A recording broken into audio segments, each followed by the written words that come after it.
ڈرامے جو تاریخی بنائے جاتے ہیں تو ڈرامے دیکھنا تو ہم جائز نہیں کہتے، اس میں بے حیائی بھی ہوتی ہے، مگر جو بنانے والے ہیں وہ کہتے ہیں کہ ایک ماحول جب کریٹ کیا جاتا ہے، ایک ماحول دکھایا جاتا ہے، اس سے تاریخ اور ہسٹری آپ کے دماغ میں زیادہ اچھی طرح سے بیٹھتی ہے۔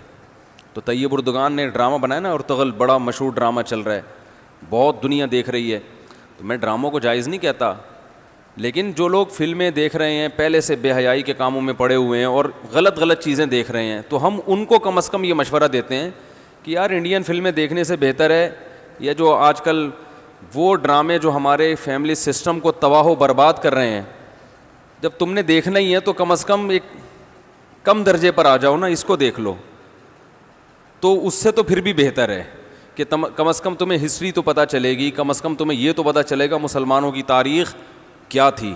اور ایسے صرف دعاؤں سے کام نہیں بنا، انہوں نے بڑی بڑی قربانیاں دی ہیں۔ سلطان محمد فاتح نے بہت بڑی قربانی دے کے قسطنطینیہ فتح کیا تھا، دنیا کی سب سے بڑی توپ بنائی تھی اس نے، اور آج ہماری صرف باتیں توپ ہیں، باتیں ایسی کریں گے جیسے بہت بڑی توپ ہیں ہم، کوئی عمل ہمارے کیا ہیں زیرو، نہ سائنس میں آگے، نہ ٹیکنالوجی میں آگے، نہ مذہب میں آگے۔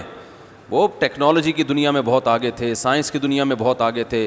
سلطان محمد فاتح نے جب قسطنطینیہ کو فتح کرنے کا ارادہ کیا، استنبول کو، نبی کی پیش گوئی تھی کہ میری امت میں جو طبقہ استنبول جو فتح کرے گا نا وہ جنتی ہے، تو صحابہ کے دور سے کوششیں ہو رہی تھیں، اور استنبول میں 1000 سال سے خلافت قائم تھی عیسائیوں کی، اور اسے کوئی فتح کر نہیں سکتا تھا۔ ابو ایوب انصاری رضی اللہ تعالیٰ عنہ گئے، وہ نہیں فتح کر سکے، ان کی قبر وہیں بنی، بڑے حملے ہوتے رہے، اتنی چوڑی دیوار میں نے خود دیکھی، اس کی میں نے ویڈیو بھی بنائی تھی، اور اتنی لمبی دیوار شہر کے گرد کہ اس کو ناممکن اسباب کی دنیا میں، ایئر اٹیک تو ہوتے نہیں تھے نا اس زمانے میں، جانا تو پیدل فوج نہیں تھا، جائے گی کہاں سے بھائی، چڑھے گی کیسے اس پہ، سیڑھیاں لگا کے جو چڑھتے تو اوپر انہوں نے گرم تیل گرم ہوتا تھا، اس کے دیگ رکھے ہوئے ہوتے تھے، تو وہ دیگ الٹتے تھے تیل ڈال کے، کوئی چڑھ نہیں سکتا تھا، بہت زبردست ڈیفنس تھا، کوئی میلی آنکھ اٹھا کے دیکھ نہیں سکتا تھا، اور جتنی لڑائیاں ہوئی سب ناکام ہوئی تھیں۔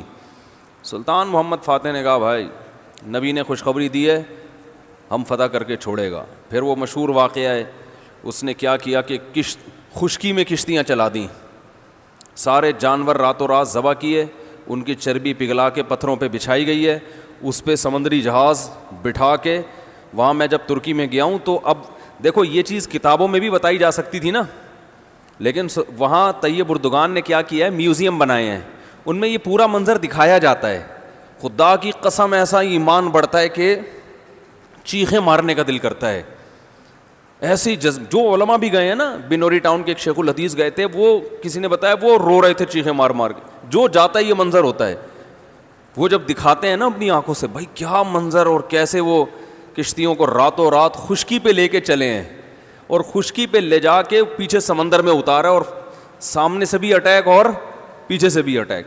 انگریزوں نے لکھا ہے، گوروں نے ہسٹری میں، کہ یہ اسباب کی دنیا میں ممکن نہیں ہے، بہت بڑا کارنامہ انہوں نے سر انجام دیا، اور راتوں رات۔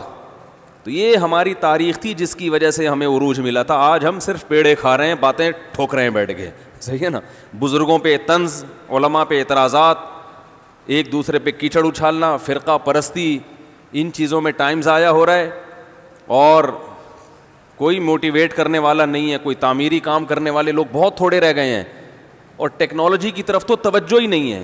یونیورسٹی میں جو لڑکا مذہب پہ چلتا ہے، سب کی بات نہیں کر رہا، ایجوکیشن میں سب سے پیچھے وہی ہوتا ہے عام طور پہ، اسی کی شکایتیں آ رہی ہوتی ہیں، یہ چونکہ نمازی ہے لہذا نمبر سب سے کم اس کے آتے ہیں، نمازی کے نمبر تو زیادہ آنے چاہیے بھائی، جو تبلیغ میں وقت لگاتا ہے اس کو تو ایجوکیشن میں زیادہ آگے ہونا چاہیے، یہ تو ہمارے مذہب کا حصہ ہے۔ صحابہ کرام نے جو ملکوں کے ملک فتح کیے، اور جو ہمارے تاریخ میں فاتحین ملتے ہیں، سب سے پہلا بحری بیڑا حضرت معاویہ نے بنایا ہے، سمندر پہ سب سے بڑی فوج جو اس وقت اتاری ہے وہ کس نے اتاری ہے؟ حضرت معاویہ رضی اللہ تعالیٰ عنہ نے، اور نبی نے پیشگوئیاں سنا دی تھی پہلے کہ سمندر کی لڑائی ہوگی، اس میں جو شہید ہوگا اسے میں جنت کی خوشخبری دیتا ہوں، اور آپ صلی اللہ علیہ وسلم نے سمندر میں شہید ہونے والے کو زیادہ بڑا شہادت کا درجہ عطا فرمایا۔ میں نے تو سمندری لڑائی کے فضائل پر احادیث جمع کی تھیں. ایک میرا بیان ٹوٹلی اسی پر ہوا تھا کہ سمندری لڑائی کتنی اہم ہے. نبی کو معلوم تھا میری امت سمندروں پہ بھی چلے گی. سمندر پہ چلنا ٹیکنالوجی کے بغیر ممکن ہے کیا؟ پھٹے لگا کے بیٹھ جاؤ گے اس پہ کہ ملاحوں کو بلاؤ گے یار تم مچھلیاں پکڑتے ہو تو 2-4 پھٹے یہاں بھی, او بھائی لڑنا ہے اس پہ تو سامنے والا بھی لڑے گا. تو نبی صلی اللہ علیہ وسلم نے فرمایا جو سمندری لڑائی ہے, جو شخص سمندر پہ جہاد کرے گا اس کے جو چکر آئیں گے نا اس پہ بھی اللہ اس کو اجر دے گا. بڑی خوشخبری ہیں اس کے گناہوں کی معافی کی, کیونکہ آپ کو پتا تھا کہ امت جب تک سمندر پہ کو فتح نہیں کرے گی اور سمندر پہ سفر نہیں کرے گی یہ اس دنیا پہ حکومت نہیں کر سکتی. تو حضرت معاویہ نے جو پہلا بیڑا بنایا اس کے امیر کو امیر البحر کہتے تھے. بحر کہتے ہیں سمندر. یہ امیر البحر کی ٹرم یہ انگلش میں منتقل ہوئی ہے جس کو ایڈمرل کہا جاتا ہے. بہت ساری فوجی اصطلاحات اور سائنسی اصطلاحات عربی سے انگلش میں ٹرانسفر ہوئی ہیں, عربی سے انگلش میں گئی ہیں. آج میڈیکل سائنس میں بہت سے الفاظ ایسے ہیں جو عربی سے انگلش, مسلمان سائنسدانوں کے تھے وہ, لیکن اب دیکھو حال کیا بنا دیا. ایک نمبر کے سست نمازیوں کی حالت تو دیکھ لو جا کے. سب سے سست ترین جو ہوگا وہ دیندار بنا ہوا ہوگا.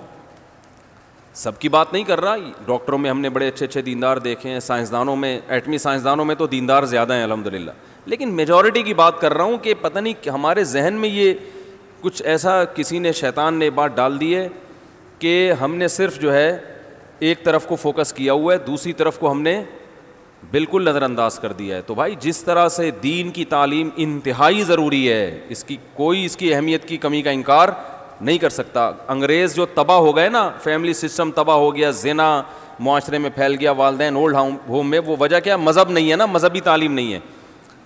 لیکن ہم جو معاشی لحاظ سے تباہ ہو گئے اور ترقی میں پیچھے رہ گئے, وجہ کیا ہے؟ مادے پہ محنت نہیں کی ہے. تو دونوں محنتیں ضروری ہیں. داؤد علیہ السلام کو روحانی ترقی بھی ملی اور اللہ نے آپ کے ہاتھ میں لوہا بھی پگھلایا. کیوں پگھلایا؟ تاکہ لڑیں, کیونکہ صرف نمازوں سے لڑائی ممکن نہیں ہے. ذکر کرتے تھے نا داؤد علیہ السلام, چاروں طرف سے پرندے جمع ہو جاتے تھے, ایسی خوبصورت آواز میں تلاوت کرتے تھے, ذکر کرتے تھے. وَالطَّيْرَ مَحْشُورَةً كُلٌّ لَهُ أَوَّابٌ, قرآن کہہ رہے پرندے, اور یا جبال اوبی ماہو والطیر. جب اللہ کا ذکر کر رہے ہیں پہاڑوں سے بھی لا الہ الا اللہ کی آوازیں آتی. یہ ذکر تھا, لڑنے کے لیے یہ نہیں ہے کہ اے داؤد ہم نے آپ کو ذکر بھی دیا اور آپ جو ہے روزے بھی رکھتے ہیں اور تہجد بھی پڑھتے ہیں, لہذا اب آپ کو تو اسلحہ بنانے کی ضرورت نہیں ہے, ویسے ہی فتح ہو جائے گی ایمان کی طاقت سے. نا نا نا نا نا, زرہیں بناؤ, قدر فی السرد, صحیح ہے نا, کڑیاں بناؤ, فوج تیار کرو, لڑائی کے لیے اصول بولتے کیوں نہیں بھائی, کچھ اور ہیں. تو دونوں چیزیں نہیں ہیں. داؤد علیہ السلام, سلیمان علیہ السلام کے گھوڑے بھی تو تھے, انہیں کیا ضرورت تھی گھوڑوں کی بھائی؟ کہتے میں اللہ کا اتنا عبادت گزار ہوں, میں اسباب اور وسائل کیوں, میں مصلی بچھاؤں گا, دعا مانگوں گا, ملک فتح ہو جائے گا. او بھائی گھوڑے رکھے ہوئے ہیں, صحیح ہے نا, ان کو پیار کرتے تھے گھوڑوں کو, کیونکہ اس زمانے میں گھوڑا اور ٹینک برابر تھے, بلکہ ہوائی جہاز تھا گھوڑا اس زمانے میں, تو جنگیں گھوڑوں کے بغیر نہیں ہوتی تھی, گھوڑے تیار کیے ہوئے ہیں. تو لڑے ہیں وہ لوگ اور اسباب اور وسائل اختیار کیے ہیں. آج ہم پیڑے کھانے والی باتیں کرتے ہیں اور پیڑے کھا رہے ہیں بیٹھ کے, اور سمجھتے ہیں کہ بس یہ قرآن خوانیوں سے اور آیت کریمہ سے مسائل کیا ہو جائیں گے حل. تو یہ بھی ضروری ہے بھائی, وہ بھی ضروری ہے. تو میں بتا رہا تھا کہ وہ جو ڈرامے کی بات کر رہا تھا, تو ماحول بنانا پڑتا ہے نا. تو طیب اردگان نے کیا کیا کہ کیونکہ جو لبرل لوگ ہیں وہ ایسے ڈرامے, ایسی فلمیں بنا کے نا نوجوان نسل کا دماغ خراب کر دیا انہوں نے. اتنا دیکھو, اب محمد بن قاسم کو بھی لوگوں نے ڈاکو کہنا شروع کر دیا ہے, معاذ اللہ. وہ شخص جو سندھ میں اسلام لانے کا ذریعہ بنا, اگر وہ ڈاکو تھا تو اس سندھ میں اسلام کون لے کر آیا؟ انگریز کہے گا تمہارے تو اسلام, جو بر صغیر میں اسلام آیا سندھ کے راستے سے, سندھ کو تبھی باب الاسلام کہا جاتا ہے نا. بر صغیر میں اسلام کہاں سے آیا ہے؟ سندھ کے راستے سے. پھر پورے انڈیا میں بھی پھیل گیا اور بنگلہ دیش, برما, کہاں تک پھیلا ہے. تو انٹری جو ہوئی ہے محمد بن قاسم کے ذریعے ہوئی ہے. پروپیگنڈا دیکھو, وہ بھی چور, وہ بھی معاذ اللہ وہ بھی ڈاکو, محمود غزنوی بھی ڈاکو. وجہ کیا ہے؟ جس کے ہاتھ میں میڈیا ہوگا نا چلے گی اور سنی اسی کی جائے گی, آپ جو کچھ بنا کے پیش کر دیں. تو طیب اردگان نے کہا بھائی ان کو انہی کی زبان میں جواب دینا ہے. ناول لوگ نہیں پڑھتے, رسالے نہیں پڑھتے لوگ, تو نوجوان طبقہ فلمیں ڈرامے دیکھتا ہے. تو اس نے کہا ڈرامہ بناؤں گا, اور ایسا بنا کے دکھایا کہ آج رپورٹیں یہ آ رہی ہیں بہت سے غیر مسلم مسلمان ہو چکے ہیں. تو میں عام لوگوں کو وہ ڈرامہ دیکھنے کا مشورہ نہیں دیتا, اس میں عورتیں بھی ہیں اور کچھ کہا جاتا ہے, میں نے نہیں دیکھا وہ ڈرامہ, بے حیائی کے مناظر بھی ہیں, لیکن میں ان لوگوں کو جو غلط چیزیں دیکھ رہے ہیں ان سے کہتا ہوں یار کچھ دیکھنا ہی ہے تو پھر ادھر دیکھ لو, جو نہیں دیکھ رہے وہ کچھ بھی نہ دیکھیں, وہ پھر اس کے بعد پھر آگے بھی جائیں گے, وہ یہ دیکھ کے پھر وہ ان کو شوق پیدا ہوگا ذرا فلمیں بھی دیکھیں. اور جو نہیں دیکھ رہے وہ تو بچے رہے ہیں, جو دیکھ رہے ہیں تو بری چیزیں دیکھ رہے ہیں تو بھائی یہ دیکھ لو پھر, تو اس سے کم از کم ایک کریٹو سوچ پیدا ہوگی تمہاری, اور کم از کم ایک تعمیری سوچ پیدا ہوگی, مسلمانوں کی ہسٹری کا تمہیں پتہ چلے گا. تو اردگان کی سوچ چونکہ یہ تھی اس لیے اس نے وہ کر دیا, اور اس سے بہت لوگ پریشان ہیں اس ڈرامے سے. یعنی اس سے جو اسلام دشمن قوتیں پوری دنیا میں پابندی لگانے کی کوشش میں لگی ہوئی ہیں. ابن تیمیہ رحمہ اللہ کا قول ہے نا, تمہیں باطل کی پہچان نہ ہو نا کہ حق کیا ہے اور باطل کیا ہے, تو دیکھ لو باطل کے تیروں کا رخ کس طرف ہے. سارے باطل جس کے پیچھے پڑے ہوئے ہونا سمجھ لو یہ کیا ہے, حق ہے, تو ان کو پتہ ہے اس کا اثر کیا پڑ رہا ہے.